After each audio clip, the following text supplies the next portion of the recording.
तक इधर वो अत्याचार करते गए, भारत के गुरुकुल खत्म होते गए। दूसरी तरफ उन्होंने कॉन्वेंट स्कूल शुरू किए जो यूरोप में आज भी चलते हैं और किसी उद्देश्य की पूर्ति के लिए चलाए जाते हैं। मैं आपको एक इंटरेस्टिंग बात और बता दूं कि जो अंग्रेजी दस्तावेजों का मैं अध्ययन कर रहा हूं उसमें से एक और दस्तावेज है। ये कॉन्वेंट क्या होता है। यूरोप में एक बहुत खराब परंपरा है जो अभी 1950 तक चलती रही। जैसे स्त्रियों को वोट देने का अधिकार नहीं, स्त्रियों में आत्मा नहीं, वो बैंक अकाउंट नहीं खोल सकते, ऐसी ही एक बहुत खराब परंपरा इंग्लैंड में, फ्रांस में, जर्मनी, सभी देशों में कि बच्चों को घर में रखना नहीं, बच्चे पैदा हुए तो अनाथ आश्रम में देना, ये उनकी पुरानी परंपरा है। और कई लोगों ने तो क्या किया है कि बच्चों को पैदा होते ही घर के बाहर टोकरी में रख दिया कि अनाथ आश्रम का कोई आएगा उठा ले जाएगा। लेकिन कई बार कुत्ते उठा ले जाते हैं उसको, भेड़िए उठा ले जाते हैं। यूरोप का जो आधुनिक फिलोसोफर्स में एक माना जाता है ना, रूसो, उसके 5 बच्चे पैदा हुए, 4 को उसने ऐसे ही छोड़ दिया घर के बाहर टोकरी में रख के। 2 को कुत्ते खा गए, 2 को अनाथ आश्रम वाले ले गए। यूरोप में ये बहुत पुरानी परंपरा है बच्चों को लावारिस छोड़ना। क्यों छोड़ना? तो प्लेटो कहता है कि स्त्री और पुरुष के आनंद के क्षणों में बच्चे बाधा हैं, इसलिए मत रखो घर में। ये प्लेटो की शिक्षा है। वो कहता है कि अच्छे नहीं है बच्चे घर में रखना। और वो ये कहता है कि जीवन का चरम तो आनंद ही है, और वो भी शरीर का आनंद है। वो कहता है जीवन तो इसी के लिए मिला है कि हम शारीरिक आनंद की प्राप्ति करें, और बच्चे इसमें बाधा हैं। तो बच्चों को रखना नहीं घर में, तो छोड़ देना। तो वहां बच्चे छोड़ने की परंपरा है। अब बच्चे छोड़े जाते हैं तो राजा उनकी व्यवस्था करे छोड़े हुए बच्चों की। तो राजा कुछ संस्थाएं खड़ी करता है, उन संस्थाओं को कॉन्वेंट कहते हैं। कॉन्वेंट माने लावारिस बच्चों को पालने वाली संस्थाएं, अनाथ बच्चों को पालने वाली संस्थाएं। कॉन्वेंट माने अनाथ बच्चों के स्कूल, लावारिस बच्चों के स्कूल। तो यूरोप में ये कॉन्वेंट चलते हैं। तो ये मैकॉले कह रहा है कि भारत में भी यही चलाएंगे। तो कोई सांसद उससे पूछ रहा है कि भारत में कोई अनाथ होता है? उसने कहा होता तो नहीं है, लेकिन हम बनाएंगे। होता तो कोई नहीं है, क्योंकि भारत में किसी बच्चे के माता पिता भी मर जाएं तो उसके चाचा चाची हैं, ताऊ ताई हैं, मामा मामी हैं, मौसा मौसी हैं, बुआ फूफा, कोई तो लेगा उसको। यूरोप में तो है माता पिता, तो भी छोड़ देंगे। तो यूरोप में ये जो लावारिस बच्चे हैं, इनको पालने के लिए कॉन्वेंट खड़े किए जाते हैं। कॉन्वेंट को चलाने वाले ज्यादातर क्रिश्चियन इंस्टीट्यूट होते हैं या चर्च होता है। राजा चर्च को दान देता है और उस पैसे से ये सब चलते हैं। तो सबसे पहला कॉन्वेंट इस मैकॉले ने भारत में खुलवाया, कलकत्ता में। और उस कॉन्वेंट में कोई पढ़ने नहीं आता था, तो इसने दूसरा कानून बनवाया कि जो भारतवासी ईस्ट इंडिया कंपनी और अंग्रेज सरकार की नौकरी करेंगे और कलकत्ता में रहेंगे, उनको अपने बच्चे यहां भेजना आवश्यक है, नहीं तो नौकरी जाएगी। तो जबरदस्ती भारतवासी जो उनके यहां काम करते थे, उन्होंने अपने बच्चे भेजना शुरू किया। फिर धीरे धीरे एक कॉन्वेंट से 2 हुआ, 2 से 3 हुए, 3 से 10, 10 से 20, 50, 100, अब हजारों हो गए। अब भारत में ऐसा कोई गांव नहीं जहां कॉन्वेंट नहीं। तो मैकॉले ने एक विष बीज डाल दिया जो अभी वट वृक्ष बन के फैल गया। अब तो ऐसे ऐसे कॉन्वेंट स्कूल हैं इस देश में, बजरंगबली कॉन्वेंट स्कूल। आपको देखना हो तो मैं दिखा सकता हूं आपको। बंबई में है, ग्रांट रोड के पास है, रेलवे स्टेशन से बिल्कुल सटा हुआ, बजरंगबली कॉन्वेंट स्कूल। हाँ, और एक कॉन्वेंट स्कूल है संतोषी माता कॉन्वेंट स्कूल, एक है सरस्वती देवी कॉन्वेंट स्कूल, एक महावीर स्वामी कॉन्वेंट स्कूल खुला है अभी बेंगलोर में, जबरदस्त। अब इनको पूछो चलाने वालों को कि बजरंगबली का कॉन्वेंट से क्या रिश्ता है, या सरस्वती देवी कब कॉन्वेंट स्कूल में पढ़ने गई थी। मूर्खों के मूर्ख इस देश में पैदा हो गए। ना तो अंग्रेज हैं, ना तो हिंदुस्तानी है, खिचड़ी बन के इस समाज में पड़े हुए हैं। ना उसमें से आप चावल निकाल सकते हैं, ना मूंग की दाल का दाना निकाल सकते। ये खिचड़ी लोगों ने देश का सत्यानाश कर दिया। ये सब मैकॉले की संतान है। मैकॉले तो छोड़ गया कुछ। जब अंग्रेज गए थे ना, तो रिकॉर्ड्स बताते हैं कि 350 कॉन्वेंट स्कूल थे 15 अगस्त 1947 तक। अब शायद वो 30-35 हजार हो गए हों, तो कोई आश्चर्य की बात नहीं। अब यूरोप में जो कॉन्वेंट स्कूल हैं वैसी ही शिक्षण यहां हो रहा है। यूरोप में क्या होता है ना, मैंने आपसे कहा कॉन्वेंट माने लावारिस बच्चों के स्कूल, तो वहां जो बच्चे पढ़ने आते हैं उनको सिखाया जाता है कि देखो ये जो अध्यापक है वो अध्यापक नहीं है, ये फादर है, ये मदर है, क्योंकि असली का पता नहीं।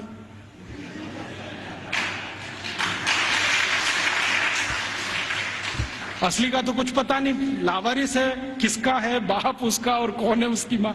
तो स्कूल में जो पढ़ाने वाले होते हैं ना टीचर, तो पुरुष है तो फादर माने ओल्ड एज है तो फादर, और यंग एज है तो ब्रदर, और ओल्ड लेडी है कोई तो मदर, और यंग लेडी है तो सिस्टर। तो कॉन्वेंट में उनको बुलवाते हैं ये फादर है, ये मदर है, ये ब्रदर है, ये सिस्टर है, क्योंकि असली नहीं है। अब हमने भारतवासियों ने बिना सोचे नकल कर लिया उसका। हमारे यहां तो घर में है असली, और कॉन्वेंट में जा रहा है बच्चा तो वहां हो गए नकली, और वहां उसको मदर फादर ही बोलना पड़ता है। अब भारतीय परंपरा में यह है कि किसी बच्चे की दो माताएं तो हो सकती हैं, बाप दो नहीं होते कभी। भगवान कृष्ण की दो माताएं थी, एक ने जन्म दिया, एक ने पाला। रामचंद्र जी मानते हैं कि मेरी तीन माँ हैं, एक ने जन्म दिया है, बाकी दो प्रेम दे रहे हैं। तो माताएं दो हो सकती हैं, तीन हो सकती हैं, बाप हमेशा एक ही होता है। अब हमारे कॉन्वेंट में पढ़ने वाले नौनिहालों के हर एक के दो दो बाप हैं। एक तो घर में है असली और दूसरे हैं वहां नकली। और मैं आपको अंग्रेजी की एक शब्द की व्याख्या करता हूं। अंग्रेजी में एक शब्द होता है जो गाली के रूप में इस्तेमाल किया जाता है, बास्टर्ड। बास्टर्ड वही होता है जिसके दो बाप होते हैं। तो हमने अपने अपने नौनिहालों को सबको बास्टर्ड बनाने का धंधा शुरू कर दिया है, और बड़े गर्व से कहते हैं मेरा बेटा सेंट मैरी कॉन्वेंट में जाता है, जीसस कॉन्वेंट में जाता है, फलाने कॉन्वेंट में, ढिमा के कॉन्वेंट। कॉन्वेंट स्कूलों में किताबें पढ़ाई जाती हैं जिनमें बिल्कुल स्पष्ट बच्चों को सुनाया जा रहा है, पढ़ाया जा रहा है कि भगत सिंह तो आतंकवादी, ऊधम सिंह तो आतंकवादी, चंद्रशेखर तो आतंकवादी, और महाराजा रणजीत सिंह तो लुटेरे। आप जानते हैं सिख समाज के बहुत प्रतिष्ठित धर्मगुरु महाराजा रणजीत सिंह, जिन्होंने न सिर्फ अंग्रेजों से लोहा लिया बल्कि मुसलमानों से भी इस देश को बचाया, उनको लुटेरा। हमारे भारत में एक जाति है जिसको जाट कहते हैं। जाटों के बारे में अंग्रेज ये कहा करते थे कि इनकी ताकत बहुत है, इसलिए उन्होंने जाट रेजिमेंट बनाया। आपको मालूम है जाट रेजिमेंट? ऐसे ही जाटों के पैरेलल महाराष्ट्र में है मराठा, वो भी एक तरह से जाट ही है। तो मराठा रेजिमेंट बनाया, जाट रेजिमेंट बनाया, क्योंकि इनमें ताकत बहुत है। इनका जो डीएनए है ना बहुत स्पेशल किस्म का है, लड़ना, लड़ाना, मारना, मरना, उनको इसमें मजा आता है। कभी भी अपनी जान की परवाह नहीं करेंगे, हाँ किसी के लिए भी जान दे देंगे ऐसे लोग। तो जाटों को अंग्रेजों ने लिख मारा और कॉन्वेंट स्कूलों में पढ़ाया जा रहा है अंग्रेजों के जर खरीद गुलाम। अब ये बच्चे बार बार पढ़ रहे हैं, रोज रोज पढ़ रहे हैं, रोज रोज पढ़ रहे हैं, रोज रोज पढ़ रहे हैं, तो थोड़े दिन में मान ही लेंगे कि हाँ भगत सिंह तो आतंकवादी था, ऊधम सिंह भी आतंकवादी था। क्योंकि एक झूठ को आप बार बार कहो, बार बार कहो, बार बार कहो, तो 10-20 साल में सत्य तो हो ही जाएगा। एक कॉन्वेंट स्कूल की हिस्ट्री की किताब में मैं पढ़ के आया, और वो किताब मैंने संभाल के रखी हुई है। झांसी की रानी लक्ष्मीबाई ने भारत की आजादी के लिए कुछ नहीं किया, और उसका जीवन चरित्र लिखा गया है कि वो एक अंग्रेज अधिकारी जॉन लेक के प्रेम और मोहब्बत में ही फंसी रही जिंदगी भर। झांसी की रानी लक्ष्मीबाई के बारे में ऐसी सब चीजें पढ़ाई जा रही हैं। और धीरे धीरे हुआ क्या है, इन कॉन्वेंट स्कूलों के बनाए हुए सिलेबस को भारत सरकार ने सारे देश का सिलेबस बना दिया है, पूरे देश का। अब संसद में भले ही कितना हंगामा हो, लेकिन सरकार कहती है जी सत्य तो यही है, क्योंकि अंग्रेजों ने लिखा है। और हमारे प्रधानमंत्री भी कहते हैं सच्चे सत्यवादी तो अंग्रेज ही थे जो हमको ये सब सिखा के गए। ये स्थिति हमारे देश की है।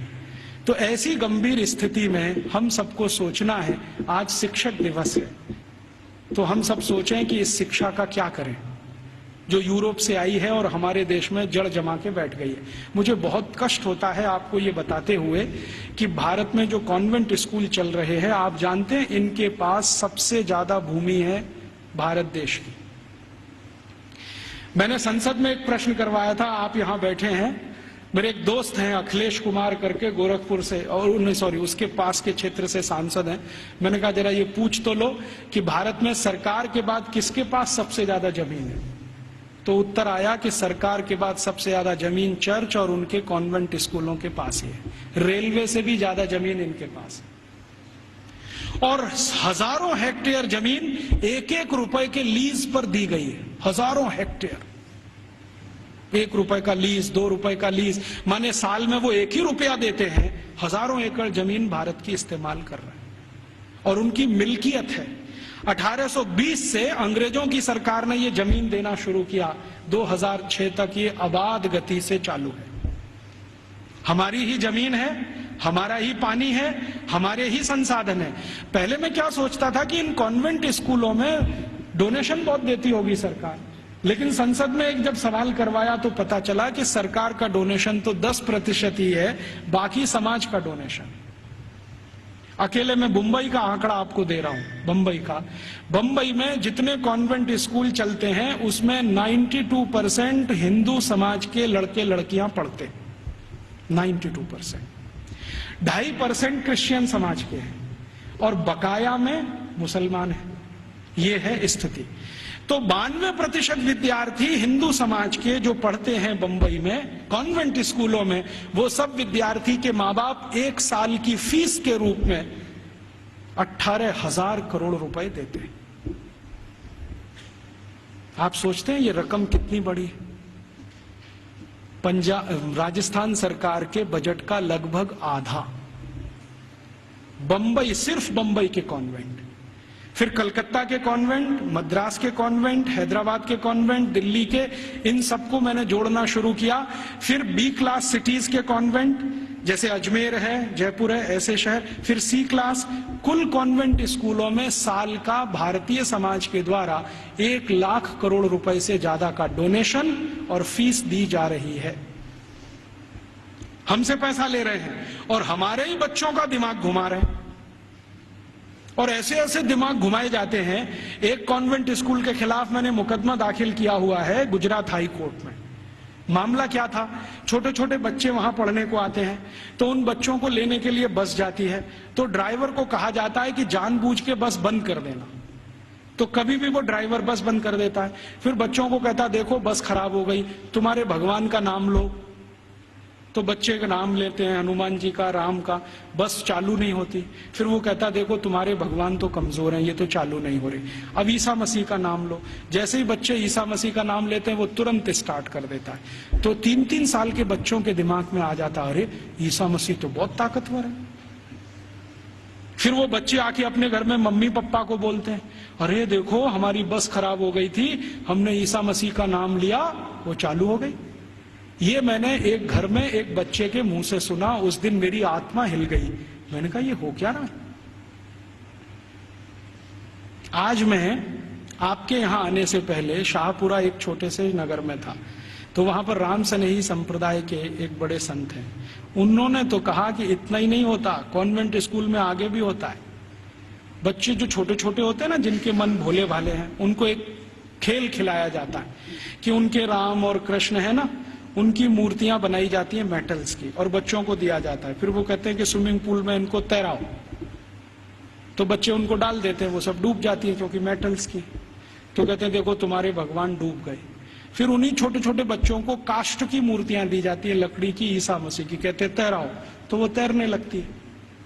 तो बच्चों को कहते हैं देखो ईसा मसीह इतने ताकतवर हैं कि वो तैर सकते हैं, रामकृष्ण तो डूब गए, तो तुमको भी तो लोकमान्य तिलक की इस बात को फिर याद करें, दुश्मन हमसे ताकतवर है, बहिष्कार करो और असहयोग करो। बाद में गांधी जी ने उसको और तेज से कहा। हम इन कॉन्वेंट स्कूलों को और इस एजुकेशन को हटाना चाहते हैं यूरोपियन, तो इसके लिए असहयोग करो और बहिष्कार करो। मतलब मैंने आपसे कहा कि 92% विद्यार्थी हमारे हैं जो वहां पढ़ने जा रहे हैं, इनको रोको। और हम इसको अपने घर से शुरू करें कि हम हमारे घर के किसी बच्चे को कॉन्वेंट में नहीं पढ़ाएंगे, क्योंकि हम उसको बास्टर्ड नहीं बनाएंगे। वो इंजीनियर बने ना बने, डॉक्टर बने ना बने, कम से कम बास्टर्ड तो ना बने। इतना अपमान तो ना करें हम अपने पिता का। तो हम नहीं भेजेंगे हमारे बच्चों को, तो फिर कहां भेजेंगे? जो हमारे स्कूल चलते हैं उनमें भेजेंगे। फिर आप कहेंगे उनमें सुख सुविधाएं कम है, बढ़ जाएंगी। जब धन का प्रवाह कॉन्वेंट स्कूलों से भारतीय स्कूलों की तरफ होगा तो सुविधाएं भी बढ़ जाएंगी। आप सोचो 18,000 करोड़ रुपया बंबई के कुछ कॉन्वेंट स्कूल को हर साल मिलता है, इतना ही रुपया आर्य समाज के गुरुकुलों को मिल जाए या सनातन समाज के लोगों को मिल जाए या किसी और संस्थाओं को मिल जाए जो भारतीयता आधारित गुरुकुल चलाते हैं, तो वो सुख सुविधाओं वाले हो जाएंगे। वो तो धन के प्रवाह को बदलने की जरूरत है। अभी धन का प्रवाह कॉन्वेंट स्कूलों की तरफ है तो सुख सुविधाएं वहां ज्यादा हैं। हमारे स्कूल पानी से प्यासे हैं, बैठने को जमीन पे टाट पट्टी नहीं है, स्कूल में पढ़ाने के लिए ब्लैक बोर्ड नहीं है, सामान्य जरूरतों की चीजें जैसे संडास घर होना चाहिए वो भी नहीं है। तो ये इसलिए कि धन की कमी है, धन का प्रवाह उस तरफ है, इसको मोड़ दो।